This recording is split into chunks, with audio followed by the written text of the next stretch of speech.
we were looking at the understanding of FTIR, that is infrared spectroscopy.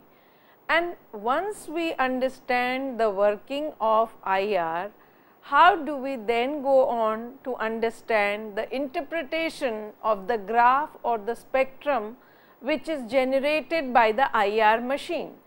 To be able to understand it in a more precise and accurate manner, we will try to take simpler examples in order to make you aware as to how to look for a group, functional group particularly in a spectrum generated by IR machine, and how do we try to interpret the positioning of that peak and what does it relate to. We will try and look at a very simple example where there is only one unsaturation or 1 degree of unsaturation. It could be a double bond or a carbonyl ring or a benzenoid, a carbonyl or a benzenoid ring. Now, if there is a peak at 3400 to 3200 inverse, then we should expect an OH or an NH as told to you in previous lectures.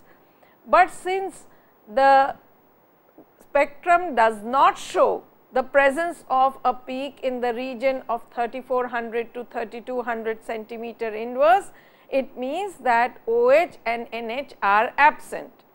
Similarly, if there is a peak at 3100 centimeter inverse, we should understand that the molecule definitely has unsaturated CH. However, if it does not have a peak in that region, that means unsaturated CH is absent.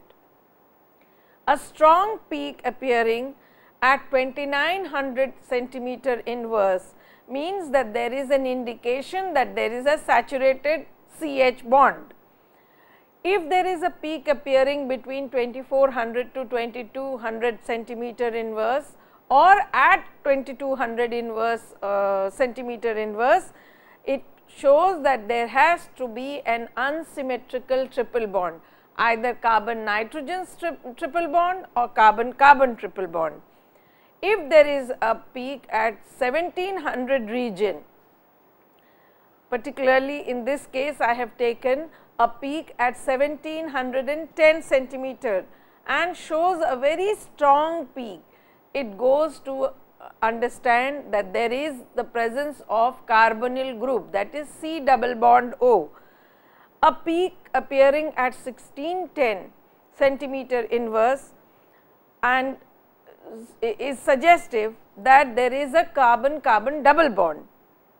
So, this was one of the simplest spectra that I would like to introduce you to, because as and when we understand the simple ones, it will be able to be more understandable for you to see some complex IRs. Now, looking at this particular IR, you will see that there are different types of functional groups and different types of peaks that are appearing. A peak that is appearing between 4000 and 3000, there must be the presence of OH or NH. Then there is a peak appearing at 3100, there is a peak appearing at 2900. So, it has both saturated and unsaturated CH bonding, and then there is an intense peak of CO single bond between 1500 to 1300.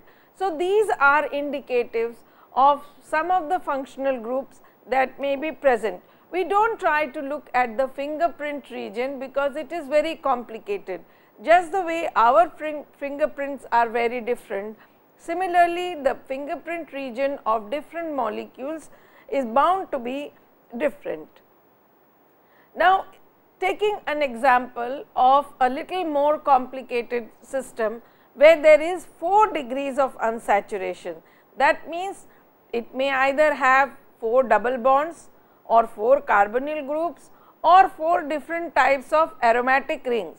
Large number suggests the possible presence of an aromatic ring and that itself may have 4 degrees of unsaturation. So, if we say that this molecule, I give you an indication that this molecule has 4 degree of unsaturation. Unsaturation means any point where there is carbon-carbon double bond, carbon-oxygen double bond, carbon-nitrogen triple bond or carbon-carbon triple bond. So, these are various possibilities, or an aromatic system where there is a benzenoid ring alternating with double bond, single bond, or there could be an aliphatic system having 4 double bonds alternated by single bonds. So, these are the various possibilities that may be present when I say that there are 4 degree of unsaturation. Now, if you see a peak between 3400 to 3200 centimeter inverse, a strong peak indicating the presence of OH, and usually the OH peak will be slightly broader as compared to the NH peak, that is the amino peak. Why? Because the electronegativity of oxygen is more.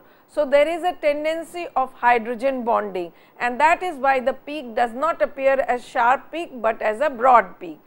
Similarly, if there is a peak, weak peak appearing at 3100 centimeter inverse at what we had discussed in the previous slide, it suggests that there is a possibility of unsaturated carbon hydrogen bond.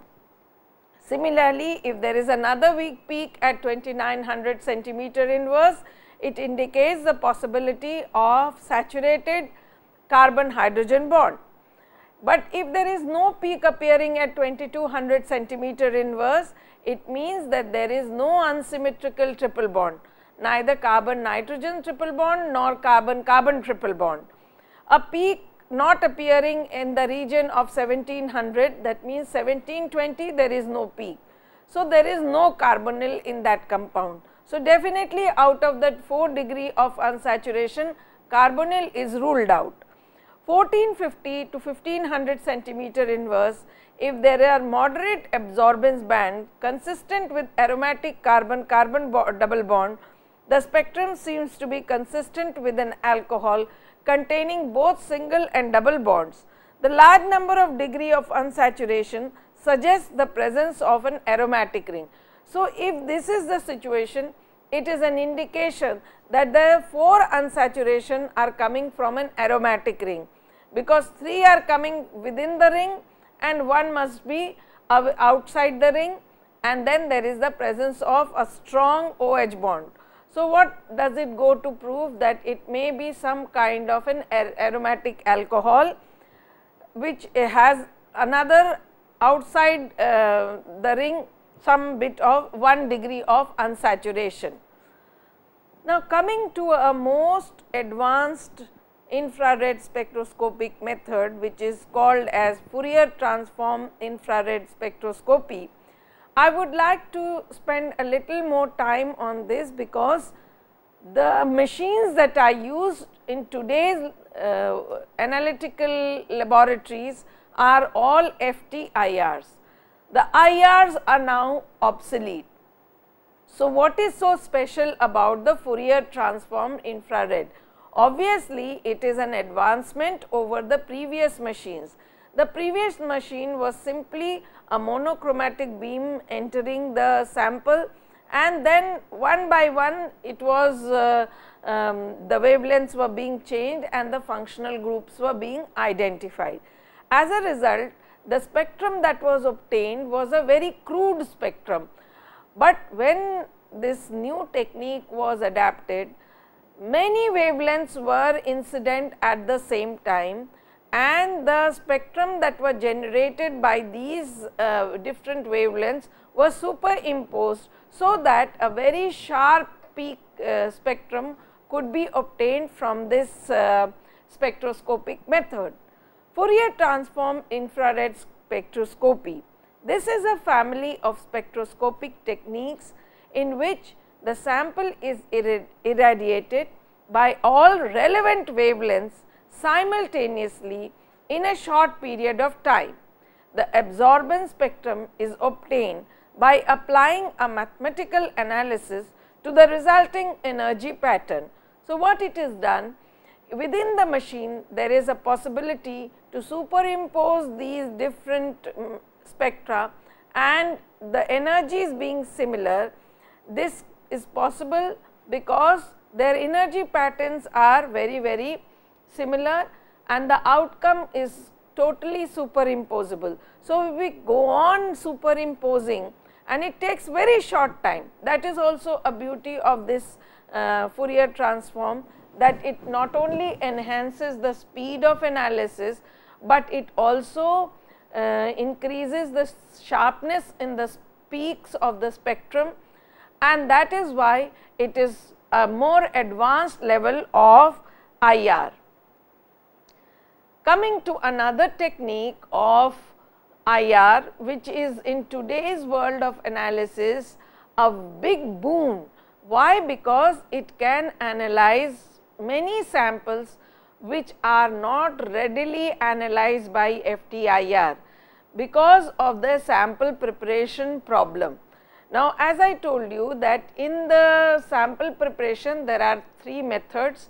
Either a gaseous sample can be introduced where the cell path length should be very long, between 5 to 10 centimeter, or a liquid sample can directly be introduced, or thirdly it can be made into a solid sample by crushing it with sodium bromide and then making a pellet out of pressure.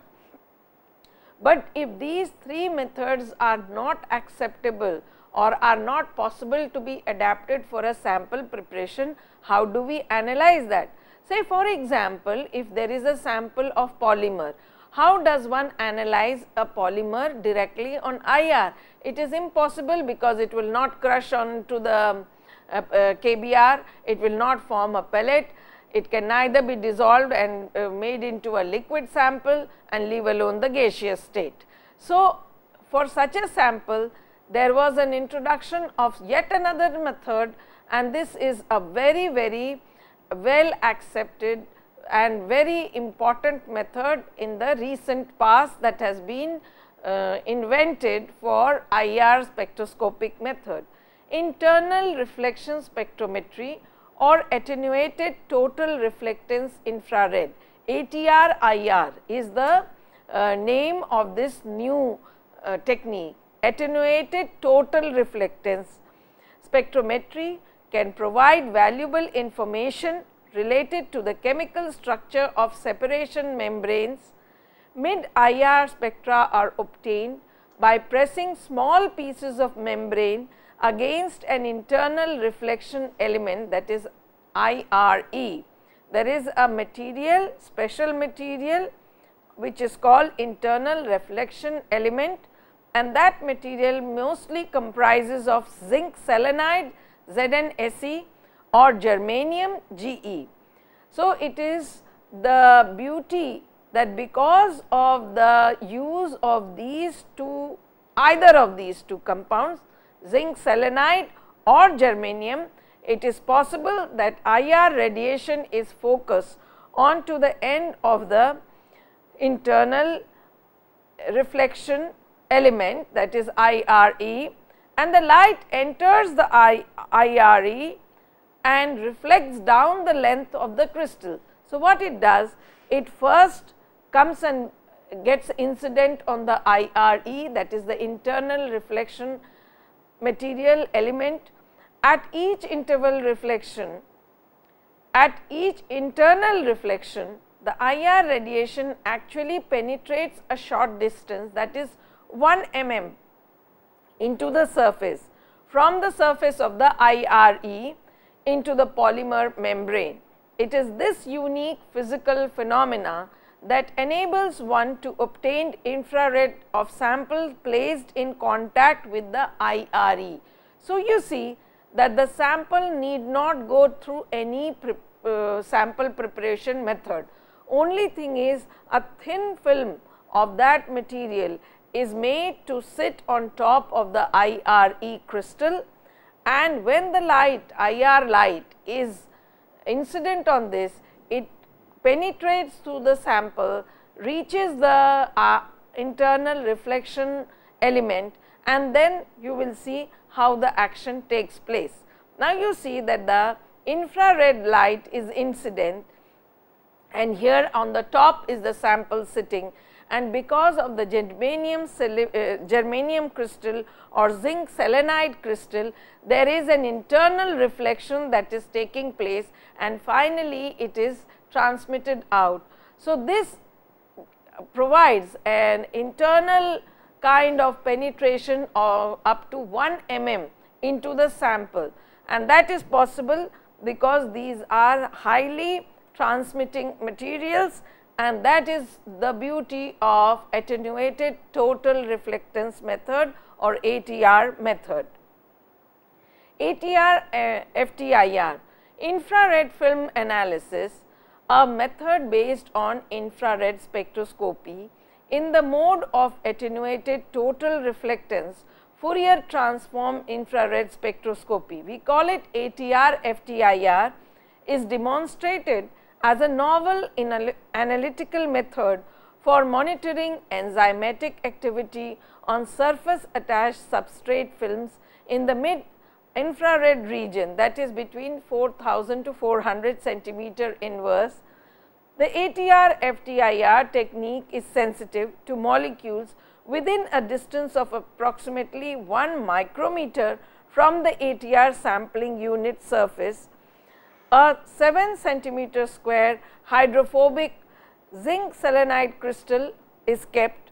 Applying a 0.2 to 0.3 micrometer thick film on the ATR unit surface, any chemical changes within this film as well as at the interface can be continuously monitored.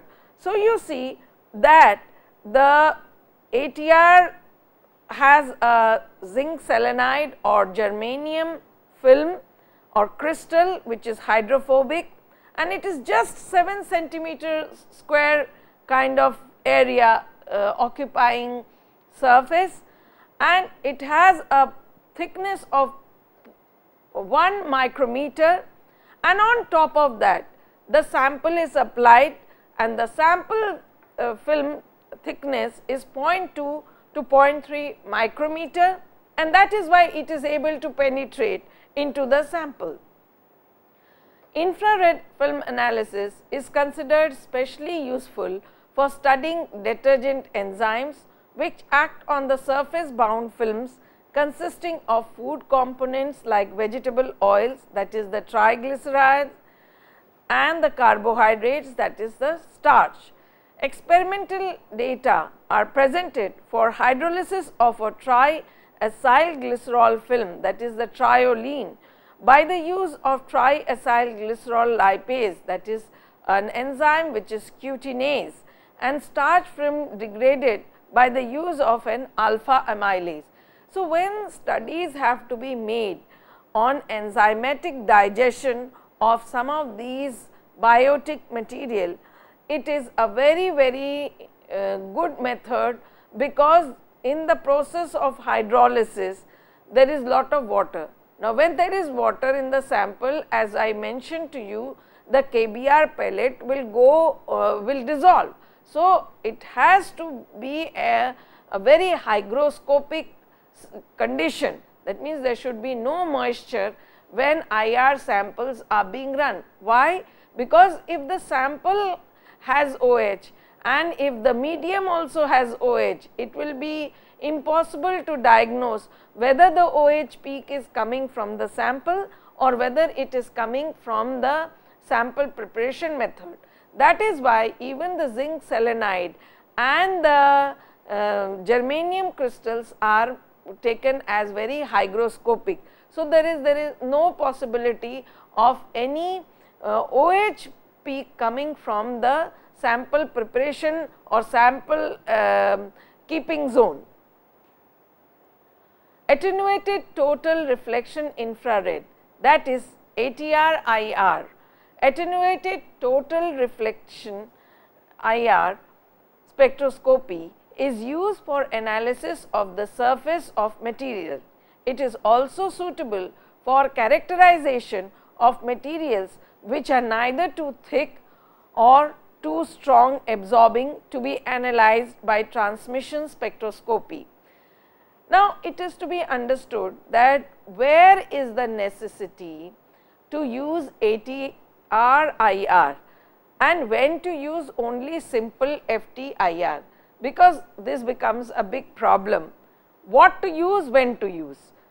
For an analyst, it must be clear that attenuated total reflection infrared, that is ATR-IR spectroscopy, is only used for the analysis of surface material, because surface materials cannot be dissolved into liquid, cannot be made into solid samples. Therefore, they are just made to reside on these special internal reflection element crystals, and that is the reason why it is only used for surface material study. It is also suitable for characterizations of material which are either too thick or too strong absorbing to be analyzed by transmission spectroscopy. So, if they are too thick, the light will not pass through it, that is the infrared light, and if they are too strong, even then the radiations will not get absorbed and there will be no light transmitted out of this spectroscopic method.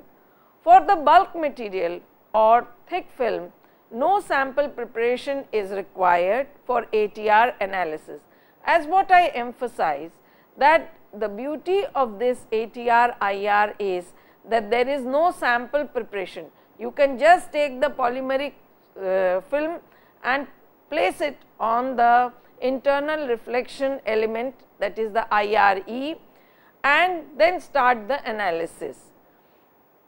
For the attenuated total reflection infrared spectroscopy, that is ATR-IR, the infrared radiation is passed through an infrared transmitting crystal with a very high refractive index, allowing the radiation to reflect within the ATR element several times. So, I just showed you an example, or rather a typical graphical structure of the ATR, and the IR incident light is then internally reflected several times, and each time it penetrates about 1 millimeter into the sample, whereas the sample thickness is very small or it could be even large, so that the information from the surface of the material can be attained very easily. So, this is the beauty of this particular machine, and therefore, by allowing the radiation to reflect several times within the element, that is the germanium selenide, germanium or zinc selenide, it can be attained very easily. Now, coming to the use of this particular IR method, FT-IR, how do we actually use IR for some analysis, and how do we interpret the information? I have taken a very typical case. As what you would know, I would just have a recap of infrared spectroscopy before we start looking at the example of a particular analysis. Vibrational transition in molecules cause absorption in the infrared region of the EMR. So, the basis of analysis is that in the electromagnetic radiation or spectrum, there are regions of light which falls in the region of IR infrared region. They cause vibrational transition in the molecules. The bonds are simply vibrated, rotated, bended, or oscillated because of this energy being incident on the bond. This mode of spectroscopy gives information about the functional groups in the molecule, and the observed group frequencies are affected by molecular interactions. that is hydrogen bonding. I just briefly told you that how the OH peak is much broader as compared to the NH peak, which has lesser tendency for hydrogen bonding. Nitrogen has less is less electronegative, whereas oxygen is more electronegative, and therefore hydrogen bonding is more pronounced in the case of OH as compared to NH2. The vibrational levels of molecules are separated by energies in the infrared region of the electromagnetic spectrum. This ranges from 1300 to 1310 centimeter inverse. Molecules containing bonds of specific spatial orientation and energy vibrations are like simple harmonic oscillators. This ranges from 1300 to 10 centimeter inverse. The vibrational energies are of that level, and so infrared region of the electromagnetic spectrum, it is that part of that EMR that is causing the vibrational energy matching with the bonds, and molecules which contain these bonds are in a specific spatial orientation and energy. So, once they get energized, they start moving or oscillating or bending in a simple harmonic oscillator type of situation. So, how does one make use of this particular phenomena of molecules and their interaction with the infrared energy? The structural identification. The group frequency observed in an infrared spectrum of organic compounds are useful indicators of molecular structure. Inorganic materials may also give specific infrared bands characteristic of their structure and bonding. So, it goes to show that because of these matching of frequencies of the IR waves as well as of the molecular bond energy, because of this compatibility, it is possible to identify organic compounds from their these vibrational energies. Even inorganic material may also give certain specific infrared bands characteristic of their structure and bonding. So, wherever there are bonds, there would be bond energies, and if these bond energies are matching with the incident light IR energies, then there will be some kind of vibration or some kind of oscillation or some kind of bending caused by the incoming energy source. The intensity of infrared absorbances obeys Beers-Lambert's law, may also be kept for quantitative analysis, particularly for time resolved measurements and kinetic studies. Although so far I was telling that it is a qualitative method, that means that IR only gives us the information whether a functional group is present or is absent, but a more advanced level of IR machine can also help us in doing time resolved measurements and kinetic studies, whether a particular species is being formed and at what time it was formed, what are the transition states and how long did it take. So, all these kinetic studies also can be done by monitoring the reaction after every fixed time interval and seeing what are the changes in the IR spectrum. Fourier transform infrared spectroscopy, I just discussed a while ago, is a spectroscopy, and it is a family of spectroscopic techniques in which the sample is irradiated by all relevant wavelengths.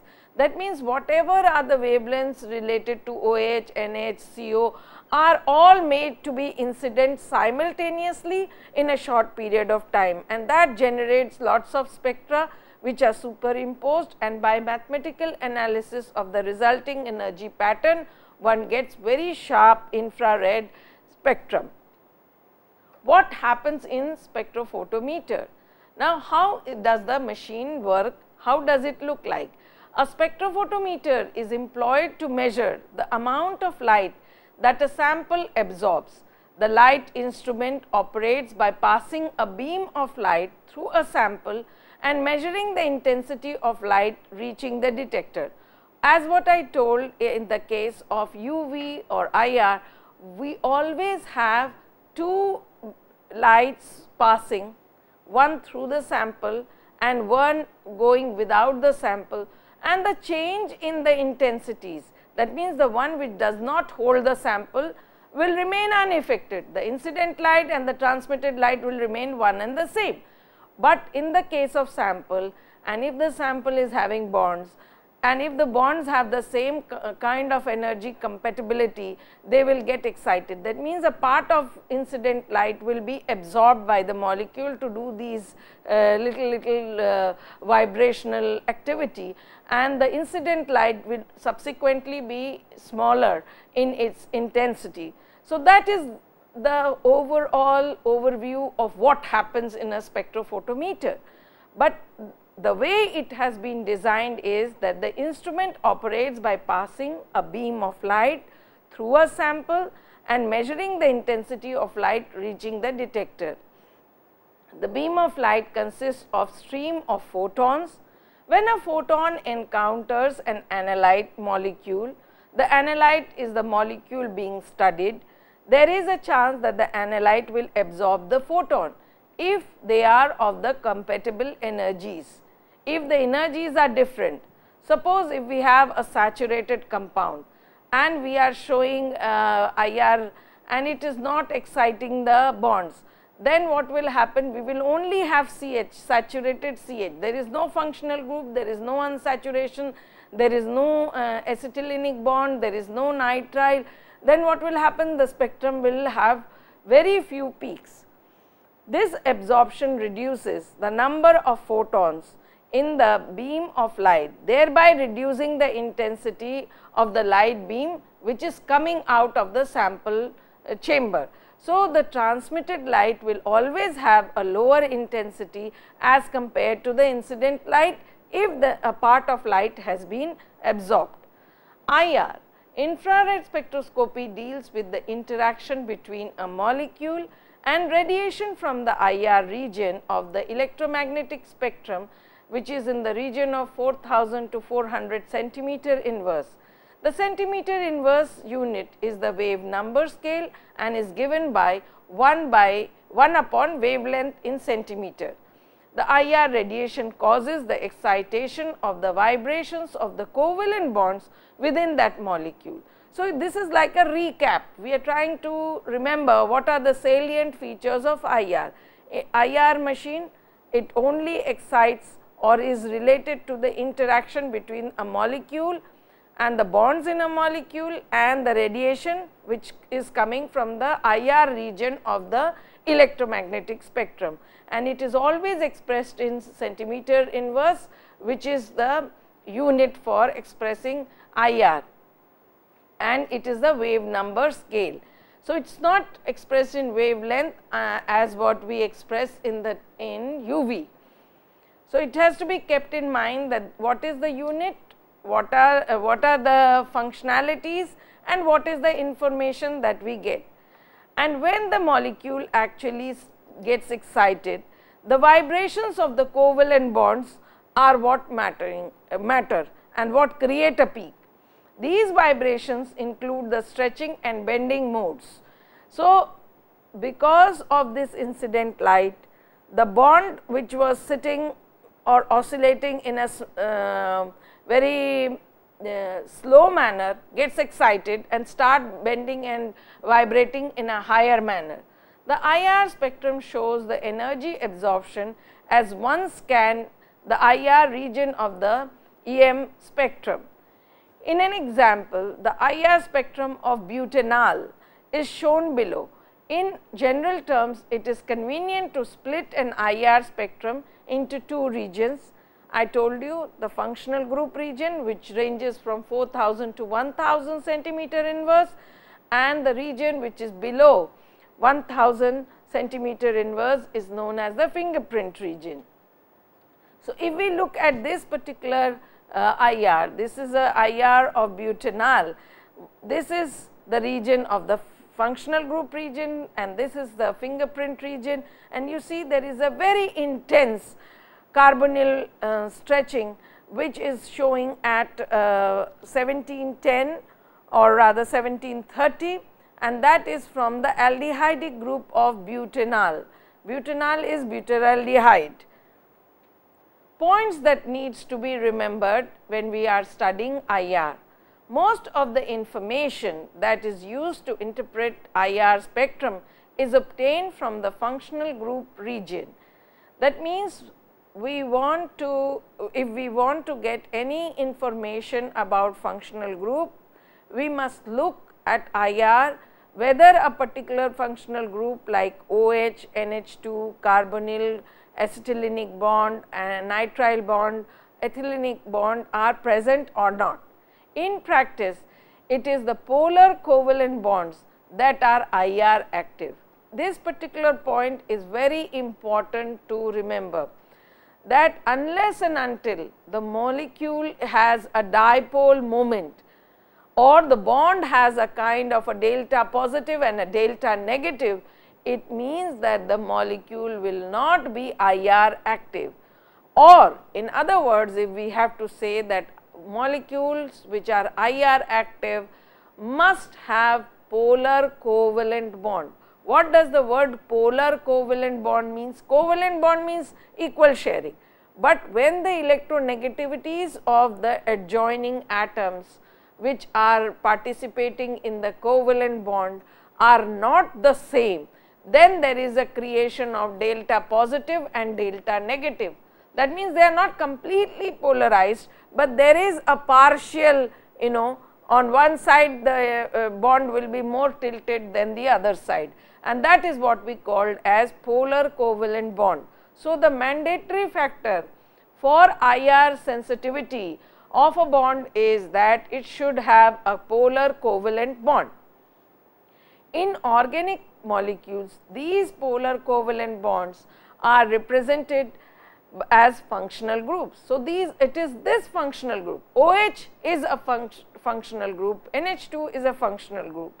Hence, the most useful information obtained from an IR spectrum is what functional groups are present within a molecule. So, if we have to conclude, then we say that IR gives the most important information, that it is giving us information about the molecule, whether it has a certain functional group or not. Like NMR typically gives us the information about the number of hydrogen and the carbon skeleton.